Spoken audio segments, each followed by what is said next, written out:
Mungkin Tun Dr. Mahathir ni jangan bimbang, tak apalah.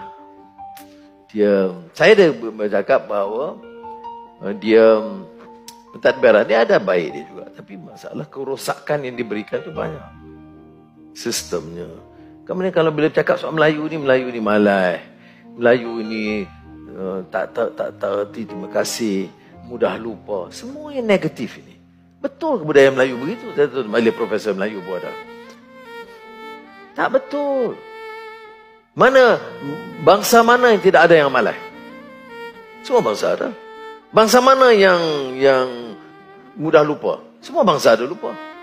Tetapi Melayu telah melahirkan tokoh-tokoh besar, pemikir-pemikir besar, sarjana dan intelektual besar. Ada.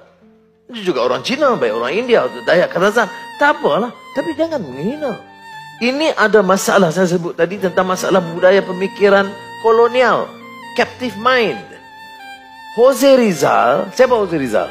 Pejuang Filipina yang kemudian ditembak mati. Okay. Dia pernah menulis, tak salah saya, 17 ingat. The indolence of the Filipinos. Maksudnya kemalasan, kelembapan orang Filipino. Itu tulisan itu menyanggah pemikiran kolonial, penjajah Spanyol.